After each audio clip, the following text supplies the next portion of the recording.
All right, go ahead and get started. Let's take a look at the markets. First, I want to start off before we talk about the markets. If you all want to follow along, just go to botjok.com, botjok.com. And what you're going to do is simply click account once you log in. And you're going to come through. This is the Tasty Trade test account that we do here. So on my test account. And then as you come through down here, I want you to click on economic events. So we're going to take a look at some news here. So we always like to start the day looking at the news. Let's see how yesterday went and so on. So y'all noticed we had talked about yesterday. It was really the day before that if the CPI came out as expected or better, right, that we would see a big push north. And that's really what happened, right? And we'll talk about that here in a little bit.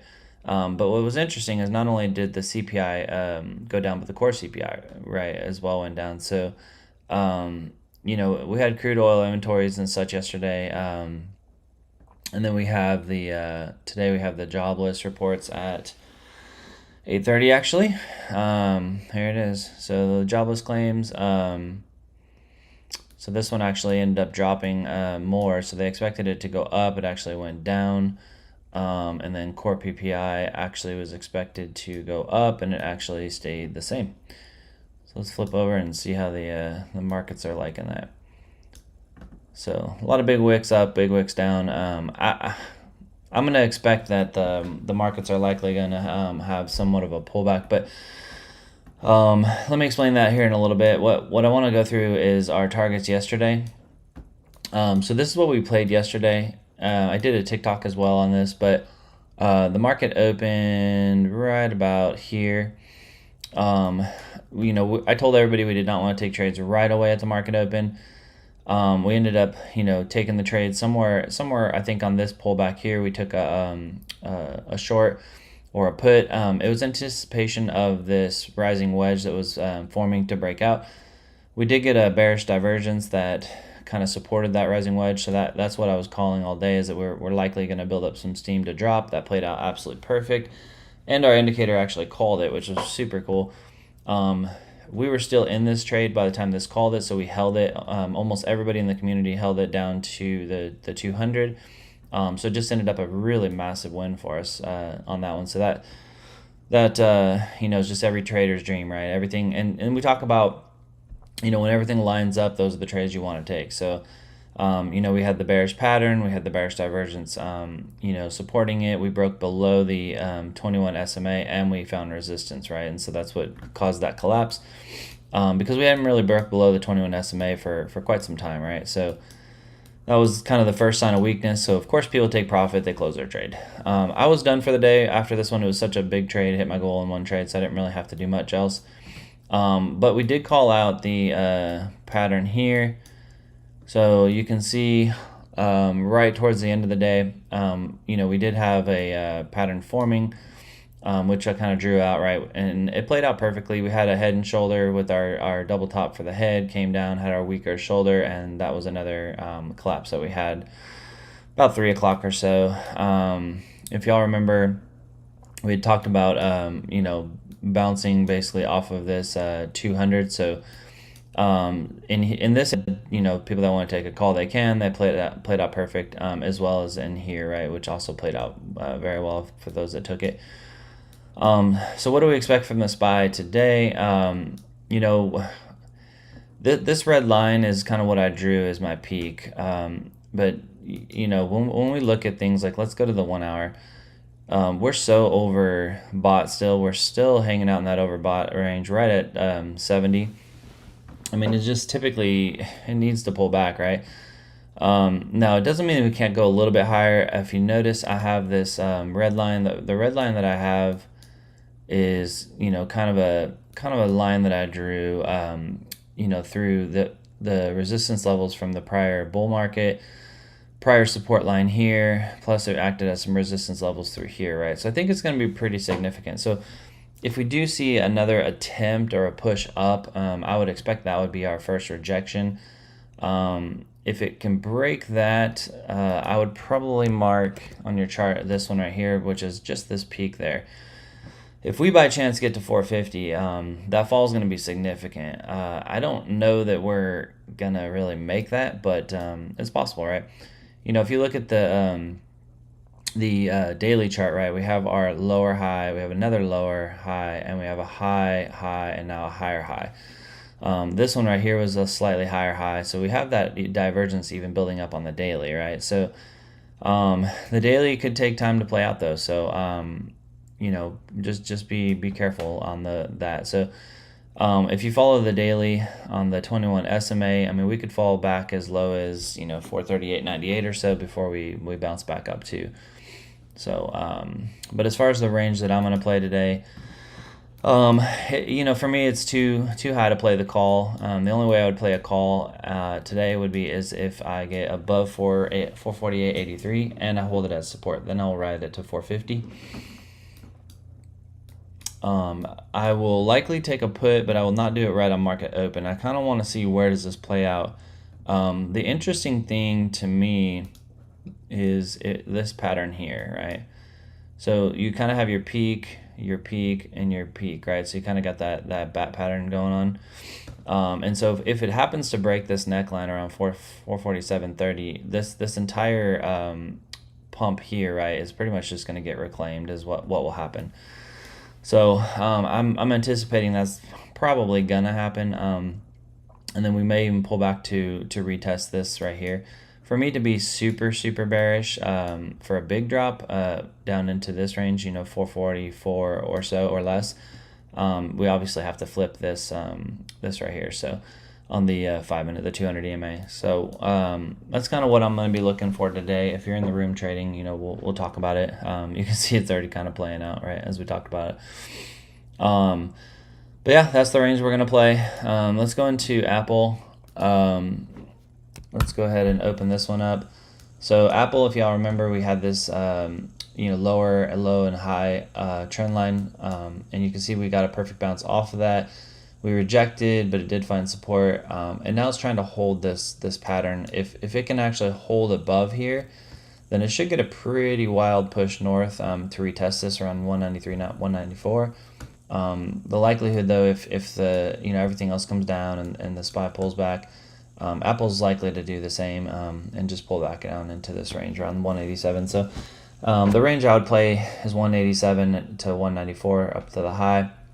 Again, on our indicator on this 1 hour, I would like it to see it break the POC here at 191.20, hold as support, and then I'd be happy to take a call on the way up. As long as it stays below this POC, though, the likelihood of it filling these gaps here is pretty high. So let's take a look at Google. So if y'all remember Google, I didn't like this inverted cup and handle form it had going on. We did get a push yesterday with the news. Obviously, the CPI data came out and pushed it out of that. We are currently on the 1 hour above the 200, which is going to be more bullish. So I'll be really careful taking the puts on those for now. You know, we are getting to on the 1 hour where we are overbought, for sure. So I would not want to take a call, honestly, on this unless I saw us pull back a little bit and hold support and then take the call on the way up. I would not do it on open on the peak right up here. That would not be smart. So a way you can do it too, honestly, if you wanted to, is you could take like this, right, and just kind of draw it on the two peak here. If it cannot break this and it continues to do this and follow it, you can take that put because it's going to ride it back down. If it breaks above that and holds support, up we go. Microsoft. So I still have this line drawn and it's been pretty significant. Look, it's still holding within the line. Just like Apple, you know, if I would likely see a retest to the 21 SMA, which will be around 337, and then it'll probably squeeze. If it can squeeze north out of this trend line, then it'll have a nice burst up here to about 347 or so. But it has to break this first level of resistance at 343. Yeah, because you can see we got 1, 2, 3 rejections here. So, you know, for us to, likelihood, if we pull down and we break below this, it will get a bounce off of the 200, ping pong for a little bit before it makes that decision. It looks like by tomorrow or so, it's going to be forced to squeeze somewhere anyways. So, which doesn't surprise me, you know, with all the earning reports coming out tomorrow, that all lines up. Amazon. So Amazon, we talked about. Here's our support line. It broke it. It reclaimed it. Came down for the retest, and up we go. So that's you know, pretty classic. Again, just like the other one, right? We're overbought. We are bouncing off the Bollinger as well. So if you wanted to take a call, I'd wait for the retracement, at least a slight retracement before you take that call. If you want to take a put, you could probably, you know, take, I'm trying to look at this here. You can probably take something like this, like these two peaks here, you know, as like a soft target. So if you come up here and hit, you know, 133 and it starts rejecting like this, you could take a nice little put scalp. So what I would do on Amazon. And this is all recorded. If I'm going too fast, y'all can watch it under community events. It's all recorded. I'm just trying to get through all of them here. Tesla, I don't usually do all of them each day, so I figured I'd do a little bit more on them today. Tesla's actually got an interesting pattern, because if you take Tesla, right, and you take your trend line like this, and what stands out to me is your trend line like that. So for, you know, those that know, you got your flag pole and you got your flag, right? So if Tesla can actually break above this 274 range, right where it's at, break above with some strength, and then come back for a retest and hold strength, the move should be pretty good. I mean, at least up to 284. I would say, again, it might even, as far as you look for a high, you could almost take this peak and run it across the top of these two peaks here, and then that's where that flag would break out to. However, you know, we could have one more oscillation, right? So we could have a pullback all the way down as low as 262 before it comes back up and does the breakout. So, but this is the channel that I would watch if I'm watching Tesla. Again, on the 1 hour, we're just above the 200. It's holding even above the 21 SMA. I had this white line here. We can take that out. It looks like it broke it and it's testing as support, but we'll pull it out for now. So this is the channel that I would play with Tesla. A break above, I'd play the call. A break below, you know, if you want to stay call on it, just wait till it comes down to the 200 and holds the support, and then take your call. You can definitely get a better entry on a call. If you want to take a put, I would say wait till you get a breakdown of the 21 SMA, and then you can scalp that put down to about 267 or so. So, but there's not a lot saying put on this one quite yet. I mean, this is all blue. We don't have anything up here saying it. This is all green. Nothing really is telling us to go put. Let's check the harmonic. So the harmonic did call this short here, but that already hit, because you can see we're already at TP. Yeah, you can see it hit TP5 actually. So we've already played out that short. So if you're using our indicators, you might want to wait for the long call and ride that wave back up. Meta. I haven't talked about Meta in a while. Let's see. Yeah, Meta had a day. It was up like crazy the other day. So Meta, if you remember, we were following this trend line. It broke above it, retested, which is what's causing this this push.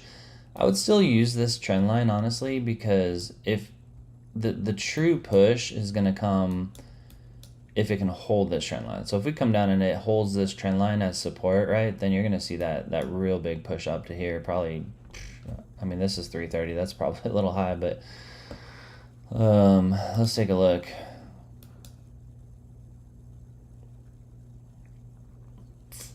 Yeah, I would say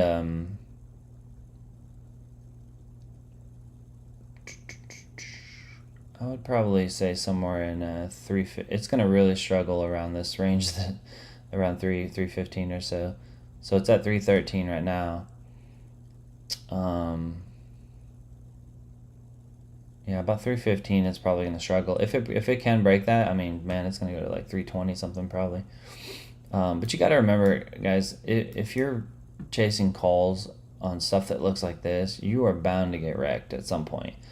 Everything that does this eventually does this, right? So I just, For me, because I'm a scalper, I don't like to chase that stuff. I like to wait until I start to see weakness and then ride that sucker back down. To take a call on something that's ran this much is just nuts, honestly. I mean, you can see on the daily again, you have one,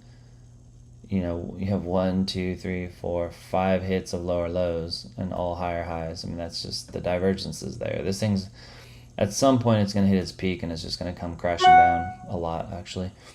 So I would be very careful taking calls on Meta. So QQQ. So QQQ on the 2 minutes showing short temporarily or bearish. Let's take a look at the 1 hour. So the 1 hour does have a gap fill that did pop up on the QQQ. So we could see a pullback to 372. It is overbought. We do have some divergence here. It might not be quite ready to pull back, but it's getting really close. Let's take a look. Yeah, so this is if it can hold and retest 371, 372 as support, then we could see another push up. I mean, it could get as high as this one here on 382. So, but again, this gap is going to fill. They always do, every time. So just be really careful. If you're riding a call, I would make sure you trail that pretty tight. Don't give up profit. AMD had quite the day yesterday as well.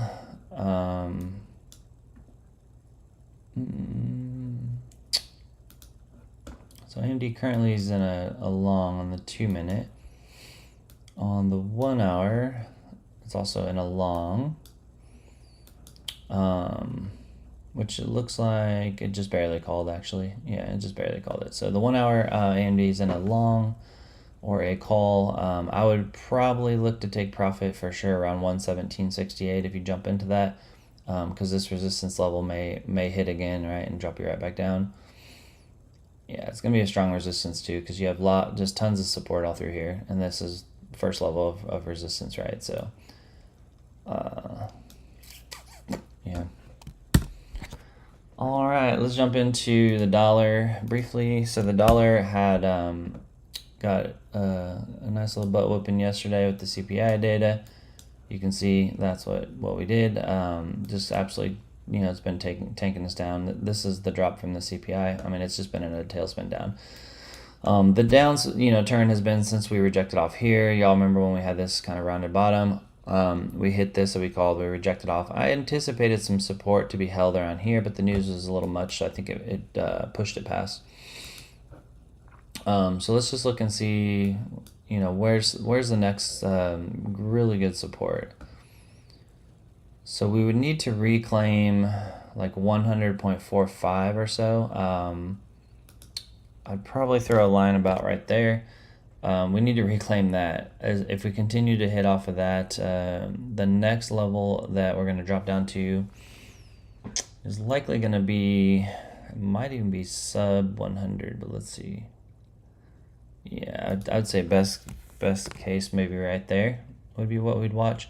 And that's based off of, prior resistance here, prior resistance here, prior resistance there, here and here, and then, this one as well. So that's kind of the range that I would watch for the dollar to break through. So if it can hold support here, then we're likely to get a nice push back up to this level here over time. Keep in mind this is the daily, so it could take some time. On the daily, it is definitely in the oversold territory. So we could definitely see some movement north if all it takes is the slightest bit of news. I'm not going to go deep into the VIX. The VIX, it had its pump like we talked about back here when it kept holding support around 13. We had our pump, which pulled us back a little bit, and then it just basically lost everything that it gained on it. So, but it is kind of in that oversold territory, and we are getting bearish calls on the 1 hour, or bullish, I'm sorry. Not quite on the 5 minute, but on the 1 hour. So the VIX would need to break this 200 EMA to see any kind of real push north.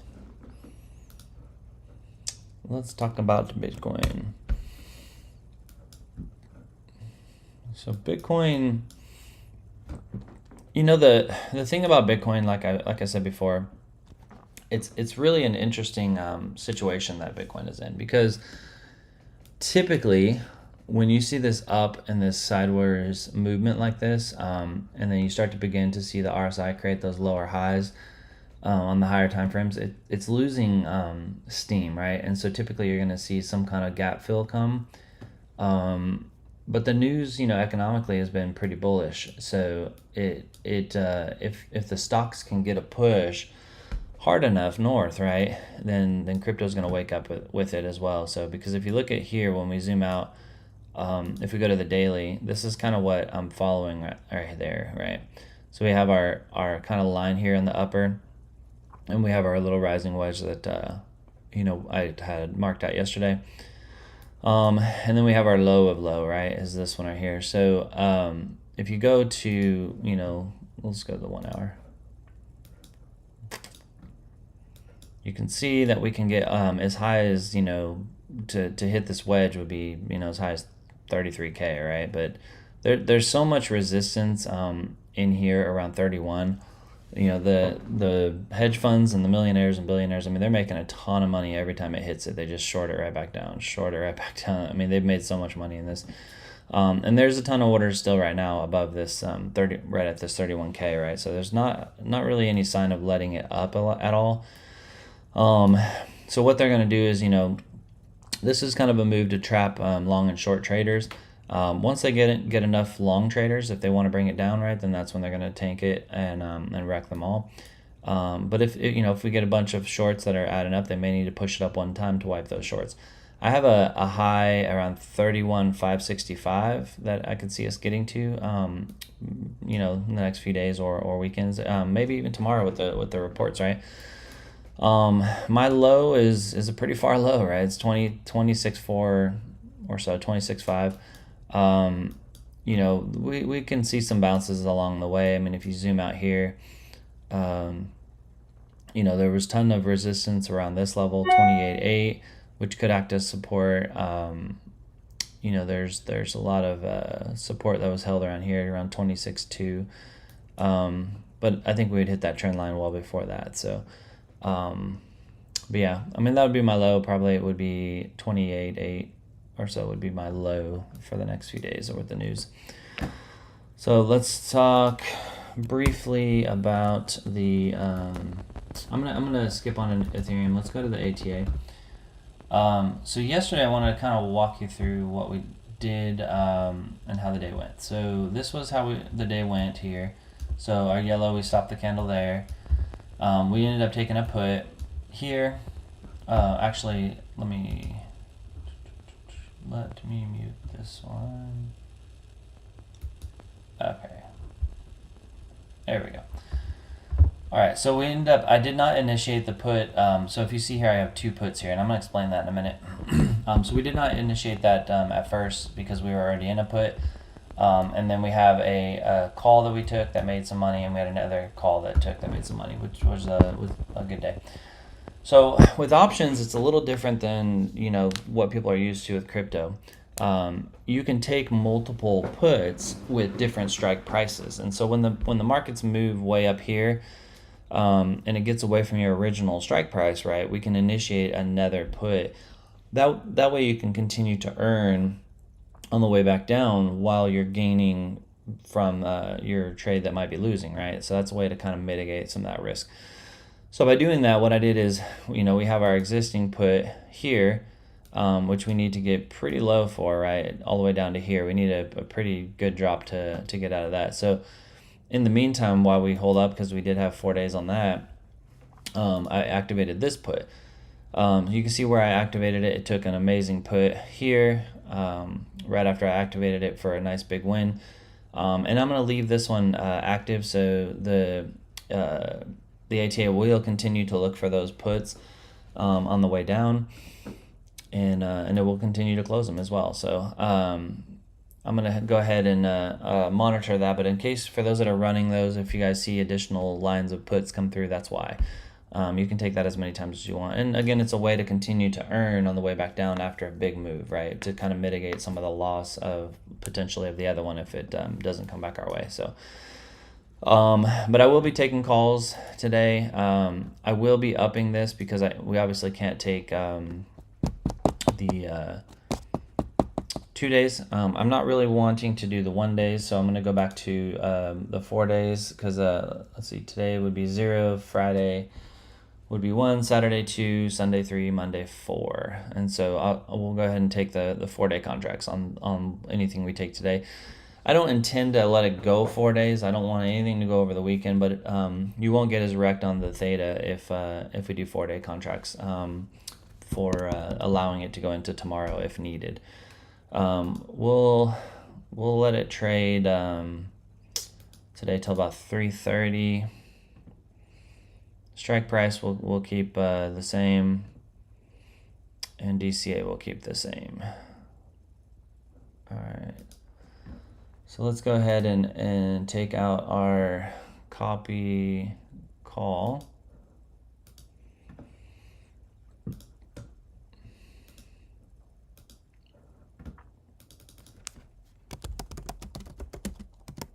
All right. So that is active. So the other one we want to do is the secondary put, right, which is going to be this one. So we're already into that put. What we want to do is do the same thing. So we're going to do 4-day.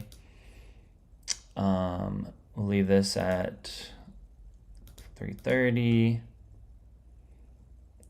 Strike price, we're going to go a little further because we have a little more time.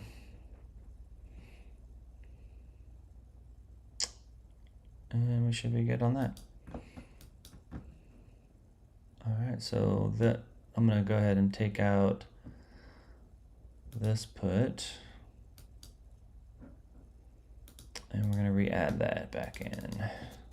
FTA, copy, put. We'll just call it second, so that way I know which one it is. And we'll monitor on that as well. I'm still going to run the SARS. I may actually...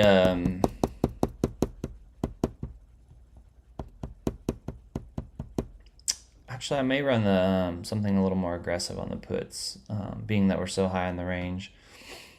Let me let this one, there it goes. Let's run something a little more aggressive. So what I'm going to do is, if you're following on the copy trade, I'm going to move this forward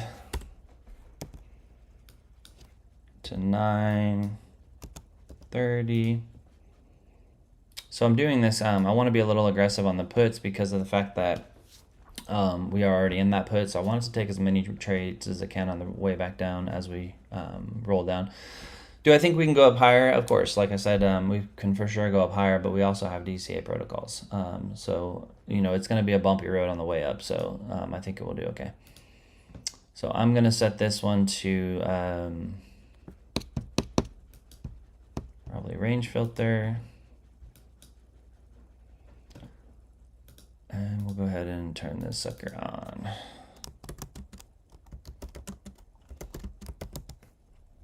We'll call this one range because then I know. Okay, so we're going to run a little aggressive on the puts. We're going to keep the SARS still for the calls. I'm going to let the calls go even though we are high in the range. If we do take one and there's a big fall because of news or whatever, I'll monitor that DCA to decide if we want to let that DCA or we just want to wait till we find a bounce and then take some additional other calls, right? Some other prices. So we'll kind of manage that along the way. But so far we have the existing put we're still in. We have the calls that we'll take once that opens, which will be more passive. And then we have the puts that we'll do a little bit more aggressive with the range filter. So we are all set. That's the plan today. If y'all don't know already, if you're on TikTok or YouTube, we did release the indicators for you all. So you can do this on your own. If you don't want to copy trade, if you want to copy trade, you can follow everything that I'm doing here is what I'm doing. If you don't want to copy trade, you're familiar with options, you want to do your own thing, you can just go and create your account, link it, and request it, and just don't enable copy trade. And we'll get you that indicator so you can set it up on your own as well. So that's all I have, guys. 9 o'clock, so appreciate you guys' time on TikTok. I'll answer some questions here in just a moment. Everybody else, I'll see you in the room soon. Bye.